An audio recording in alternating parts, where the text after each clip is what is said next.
एक दुष्ट और व्यभिचारी पीढ़ी चिन्ह मांगती है, परंतु इसे कोई चिन्ह नहीं दिया जाएगा सिवाय योना भविष्यवक्ता के चिन्ह के। क्या यह अजीब नहीं है कि यीशु ने योना का उदाहरण दिया? उन्होंने हमें यह नहीं कहा कि योना की कहानी पर विश्वास मत करो, बल्कि उन्होंने इस बात को स्वीकार किया कि योना को एक व्हेल या एक बड़ी मछली ने निगल लिया था। जिस प्रकार योना 3 दिन और 3 रातें मछली के पेट में रहा, उसी प्रकार मनुष्य का पुत्र भी 3 दिन और 3 रातें पृथ्वी के हृदय में रहेगा। यीशु ने इसे अपनी मृत्यु और पुनरुत्थान का उदाहरण देने के लिए कहा।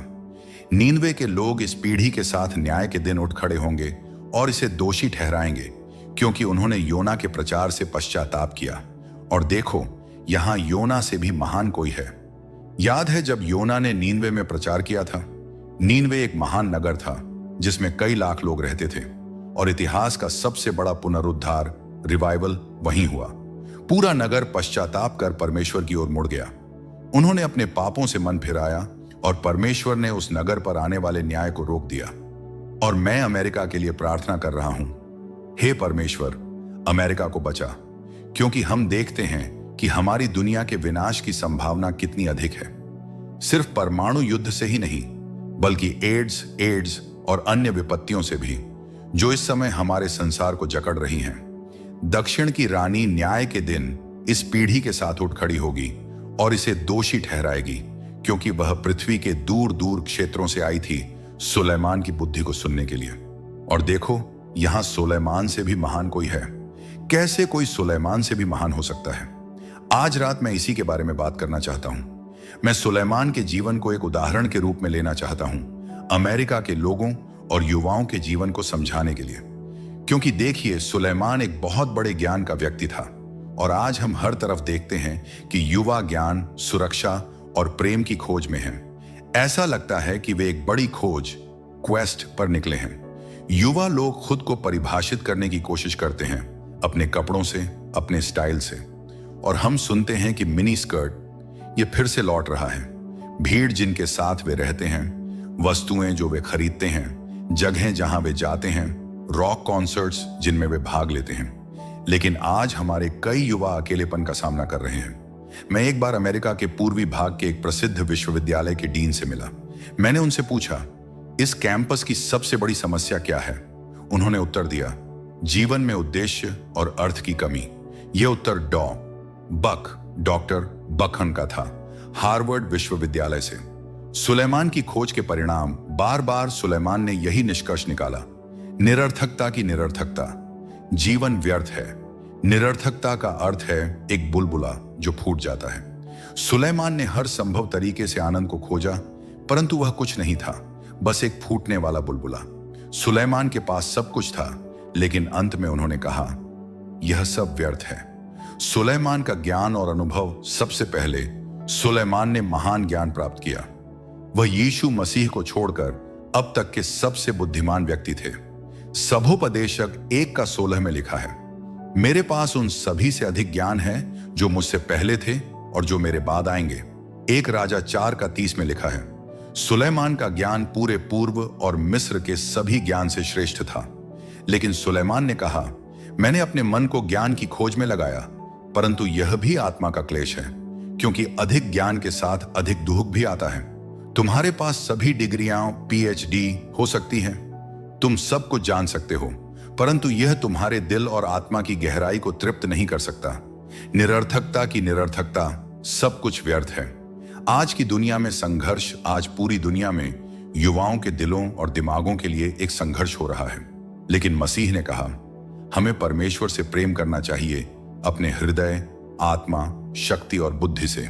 परंतु सिर्फ अपने मन से परमेश्वर के पास नहीं आ सकते, क्योंकि हमारा स्वाभाविक मन पाप के कारण अंधकारमय हो गया है। 2 कुरिन्थियों 3:14 में लिखा है, उनका मन अंधकारमय हो गया था। 2 कुरिन्थियों 4:4 में लिखा है, इस संसार के ईश्वर शैतान ने उनके मन को अंधा कर दिया है, जो विश्वास नहीं करते। इस संसार का ईश्वर कौन है? शैतान। बाइबल सिखाती है कि शैतान और दुष्ट आत्माएं, डीमंस, वास्तविक हैं। उनके पास तुम्हारे मन को आत्मिक बातों से अंधा करने की शक्ति है। इफिसियों 4:18 NIV में लिखा है, वे अपनी सोच में व्यर्थता में डूबे हुए हैं और उनकी समझ अंधकारमय हो गई है। मन की स्थिति और बाइबल के सत्य।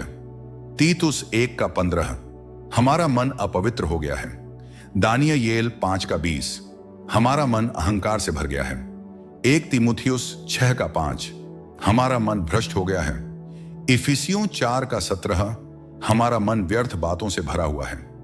नीति वचन 21:10, हमारा मन दुष्टता से भरा हुआ है।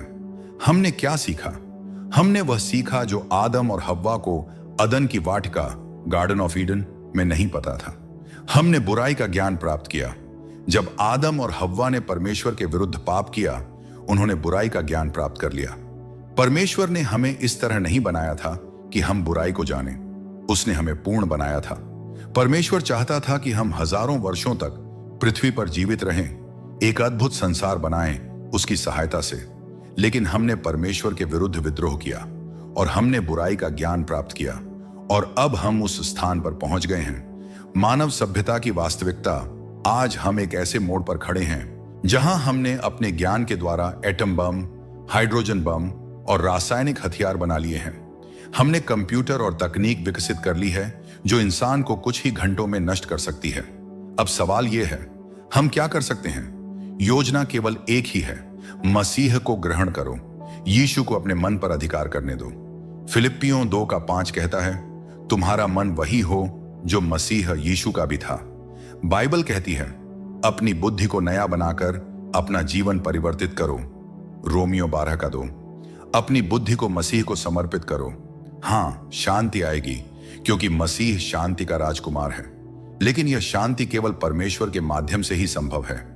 तुम आज ही शांति प्राप्त कर सकते हो। तुम्हारे मन में शांति हो सकती है। तुम्हारे हृदय में सच्चा आनंद आ सकता है। परमेश्वर का वचन कहता है, उसने इस संसार की बुद्धि को मूर्ख बना दिया।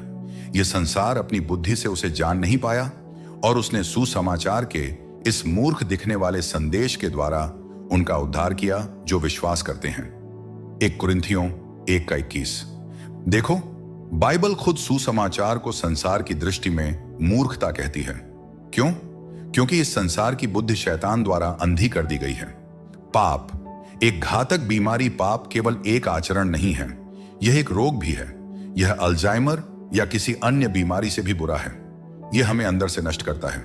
बाइबल कहती है, सभी ने पाप किया है और परमेश्वर की महिमा से रहित हो गए हैं। रोमियो 3:23। तो इसका समाधान क्या है? क्रूस के पास आओ, मसीह को अपने पाप क्षमा करने दो, तुम्हारा जीवन बदलने दो, तुम्हारी सोच को नया करने दो। यीशु मसीह तुम्हारे मन, तुम्हारे शरीर और तुम्हारी आत्मा के प्रभु बन सकते हैं। सुलेमान, सबसे बुद्धिमान और सबसे धनी राजा। सुलेमान न केवल सबसे बुद्धिमान व्यक्ति थे, बल्कि उन्होंने हर प्रकार का सुख भी भोगा।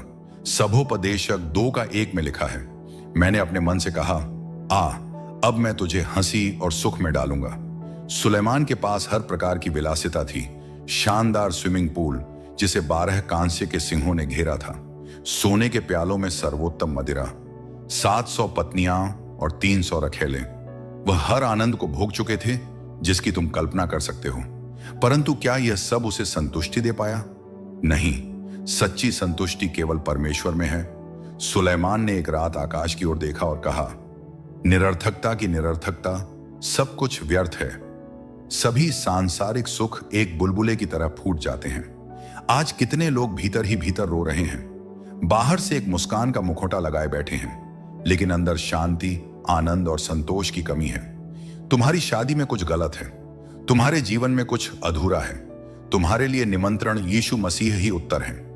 केवल मसीह तुम्हारे जीवन में सच्ची शांति ला सकते हैं। केवल मसीह तुम्हारे टूटे हुए हृदय को भर सकते हैं। केवल मसीह तुम्हारे जीवन को एक नया उद्देश्य दे सकते हैं। क्या तुम उसे ग्रहण करोगे?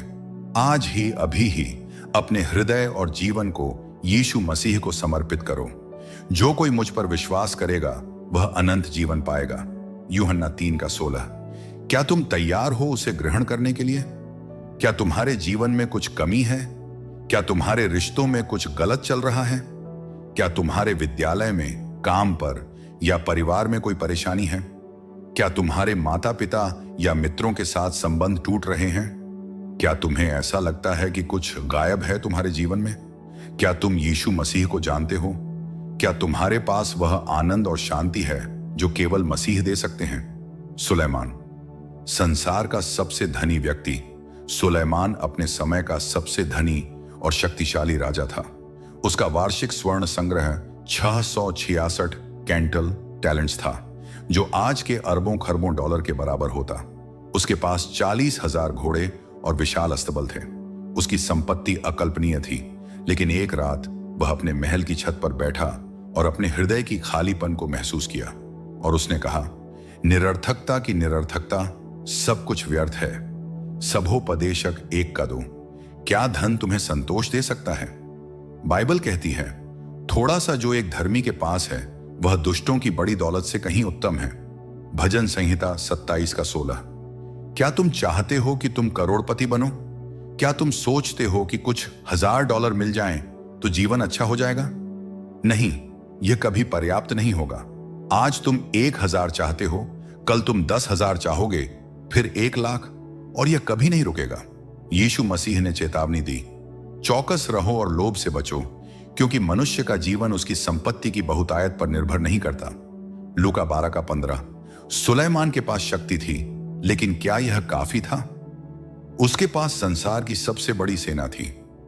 उसकी नौसेना सबसे शक्तिशाली थी। कोई भी देश उसे चुनौती देने की हिम्मत नहीं कर सकता था, लेकिन उसने अपनी सैन्य शक्ति को देखा और कहा, यह सब एक बुलबुला है जो फूट जाता है। यीशु मसीह ने कहा, यदि कोई मनुष्य सारे संसार को प्राप्त करे पर अपनी आत्मा को खो दे तो उसे क्या लाभ होगा? मरकुस 8 का 36। क्या तुम अपनी आत्मा को खो रहे हो? आज तुम अपने जीवन में अच्छी शिक्षा प्राप्त कर रहे हो, धन संपत्ति इकट्ठा कर रहे हो, प्रसिद्धि और मान सम्मान पा रहे हो, लेकिन क्या तुम्हारी आत्मा सुरक्षित है? क्या तुम वास्तव में जानते हो कि तुम्हारे मरने के बाद क्या होगा? संपत्ति, शक्ति और ज्ञान सब व्यर्थ है। केवल मसीह शांति देता है। यदि तुम्हारे पास सारी बुद्धि हो लेकिन मसीह न हो तो जीवन व्यर्थ है। सारा धन हो लेकिन मसीह न हो तो यह एक बुलबुला है। सारी शक्ति हो लेकिन मसीह न हो तो यह एक खोखली चीज है। लेकिन यदि तुम्हारे पास यीशु मसीह है तो तुम्हारे पास सभी चीजों से अधिक कीमती चीज है, सच्ची शांति, अनंत जीवन, परमेश्वर के साथ एक रिश्ता। तुम्हारे लिए निमंत्रण आज ही मसीह को ग्रहण करो। तुम्हारे धन, शक्ति और सांसारिक सुख तुम्हें संतुष्टि नहीं देंगे। केवल मसीह तुम्हें वास्तविक आनंद और अनंत शांति दे सकते हैं। क्या तुम अपने जीवन को यीशु को समर्पित करने के लिए तैयार हो? यदि हां, तो अभी प्रार्थना करो और कहो, प्रभु यीशु, मैं स्वीकार करता हूं कि मैं एक पापी हूं। मुझे इस संसार की चीजों में सच्ची शांति नहीं मिली। मैं आज आपको अपने जीवन में ग्रहण करता हूं। कृपया मेरे पापों को क्षमा करें और मुझे नया जीवन दें। मैं आपको अपने हृदय का राजा मानता हूं। धन्यवाद यीशु, मेरी आत्मा को बचाने के लिए। आमीन। यदि तुमने यह प्रार्थना की है तो तुम्हारा जीवन बदल सकता है। यीशु मसीह तुम्हारे जीवन में प्रवेश करेंगे और तुम्हें एक नया उद्देश्य देंगे। क्या तुम तैयार हो यीशु मसीह के साथ एक नया जीवन शुरू करने के लिए? क्या तुम्हारे जीवन में शांति की कमी है? क्या तुमने कभी महसूस किया है कि कुछ तो गायब है? हो सकता है तुम्हारे पास धन, ज्ञान और सफलता हो, लेकिन फिर भी तुम्हारे हृदय में एक खालीपन है। क्या तुम जानते हो कि यह खालीपन क्यों है? क्योंकि वास्तविक शांति और संतोष केवल यीशु मसीह में ही पाया जा सकता है। सुलेमान ने हर चीज आजमाई, लेकिन संतोष नहीं मिला। 1. संपत्ति और विलासिता। ओ सुलेमान ने भव्य महल, शानदार उद्यान और जलाशय बनाए। ओ उसने गायकों, वाद्य यंत्रों और मनोरंजन में खुशी ढूंढी। ओ उसने कहा, मेरी आंखों ने जो चाहा मैंने उसे अपने से वंचित नहीं किया। ओ लेकिन अंत में उसने महसूस किया, यह सब व्यर्थ है, यह आत्मा के लिए पीड़ा है। सभोपदेशक 2 का 11। 2. धर्म और भक्ति। ओ सुलेमान ने इतिहास के सबसे महान मंदिर का निर्माण किया। ओ यह सोने से ढका हुआ था और एक महान वास्तुशिल्प चमत्कार था। ओ लेकिन धर्म बिना मसीह के आत्मा को शांति नहीं देता। ओ केवल मंदिर बनाना, पूजा करना और अनुष्ठान करना पर्याप्त नहीं है। वास्तविक शांति केवल मसीह में है। बाइबल कहती है, परमेश्वर ने हमें डर की नहीं बल्कि सामर्थ्य, प्रेम और संयम की आत्मा दी है। 2 तीमुथियुस 1 का 7। यह संसार तुम्हें धन, शक्ति और धर्म के माध्यम से संतोष देने का प्रयास करता है, लेकिन वास्तव में केवल मसीह तुम्हें शांति और आनंद दे सकते हैं। बाइबल कहती है, देखो यहां सुलेमान से भी महान कोई है। मत्ती 12:42। यीशु मसीह सुलेमान से भी महान है, क्योंकि वह केवल सांसारिक चीजें नहीं बल्कि अनंत जीवन और सच्ची शांति देते हैं। तुम्हारे लिए निमंत्रण, यदि तुम अब तक संपत्ति, ज्ञान, शक्ति और धर्म में सुख खोज रहे थे और फिर भी शांति नहीं मिली, तो आज ही यीशु मसीह के पास आओ। मसीह तुम्हें एक नया जीवन दे सकते हैं। वास्तविक आनंद, शांति और जीवन का उद्देश्य तुम्हें केवल यीशु में मिलेगा। क्या तुम तैयार हो यीशु मसीह के साथ एक नया जीवन शुरू करने के लिए? यदि हां, तो यह प्रार्थना करो, प्रभु यीशु, मैं स्वीकार करता हूं कि मैंने अब तक संसार में शांति खोजी लेकिन असफल रहा। मैं आपको अपने जीवन में आमंत्रित करता हूं। कृपया मेरे पापों को क्षमा करें और मुझे एक नया जीवन दें। मैं आपको अपने हृदय का राजा मानता हूं। धन्यवाद यीशु, मेरी आत्मा को बचाने के लिए। आमीन। अगर तुमने यह प्रार्थना की तो तुम्हारा जीवन हमेशा के लिए बदल सकता है। अब तुम्हारे पास वह शांति होगी जो केवल मसीह दे सकते हैं। क्या तुम सच्चे आनंद और शांति को जानते हो? आज की दुनिया में हर कोई सुख, शांति और आनंद की तलाश में है। कुछ इसे पैसे में, कुछ शारीरिक सुखों में और कुछ मनोरंजन में ढूंढते हैं। लेकिन क्या यह असली खुशी देता है? बाइबल कहती है, तेरे सम्मुख आनंद की भरपूरी है, तेरे दाहिने हाथ में सुख सर्वदा बना रहता है। भजन संहिता 16:11। सच्ची खुशी कहां मिलती है? 1, यीशु ही सच्चा आनंद देते हैं। यीशु ने कहा, मैं तुम्हें वह आनंद देता हूं जो कोई छीन नहीं सकता। यूहन्ना 15:11। पवित्र आत्मा तुम्हारे भीतर एक अलौकिक खुशी उत्पन्न करता है। 2, संसार की खुशी अस्थाई है। सुलेमान, जो संसार का सबसे धनी और बुद्धिमान व्यक्ति था, अंत में उसने कहा, सभी चीजें व्यर्थ हैं। सबोपदेशक 1:2। धन, ऐशो आराम और मनोरंजन तुम्हारे जीवन का शून्य नहीं भर सकते। 3, यीशु तुम्हें वास्तविक शांति और शक्ति देते हैं। बाइबल कहती है, मैं तुम्हें ऐसी शांति देता हूं जो संसार नहीं दे सकता। यूहन्ना 14:27। पवित्र आत्मा तुम्हें वह शक्ति देता है जो संसार की कठिनाइयों को सहने के लिए आवश्यक है। क्या तुम यीशु को ग्रहण करने के लिए तैयार हो? तुम जिस खुशी और शांति की तलाश कर रहे हो, वह केवल यीशु में पाई जाती है। क्या तुम आज यीशु को अपने जीवन में स्वीकार करना चाहोगे?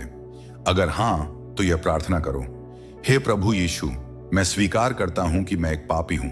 मैंने संसार की चीजों में खुशी ढूंढी, लेकिन वह अस्थायी निकली। मैं आपको अपने उद्धारकर्ता और प्रभु के रूप में स्वीकार करता हूं। मेरे पापों को क्षमा करें और मुझे नया जीवन दें। मुझे अपनी शांति और आनंद दें। आमीन। अगर तुमने यह प्रार्थना की है, तो यीशु तुम्हारे जीवन को बदल सकते हैं। अब तुम्हारे पास सच्चा आनंद, सच्ची शांति और सच्चा प्रेम होगा। अब आगे क्या? 1, बाइबल पढ़ो, परमेश्वर का वचन तुम्हें मार्गदर्शन देगा। 2, प्रार्थना करो, यीशु से हर दिन बात करो। 3, एक अच्छी कलीसिया में जाओ जहां तुम्हारी आत्मिक वृद्धि हो सके। 4, अपने मित्रों को बताओ कि यीशु ने तुम्हारे जीवन को कैसे बदला है। यीशु ने कहा, मैं आया कि वे जीवन पाएं और बहुतायत से पाएं। यूहन्ना 10:10।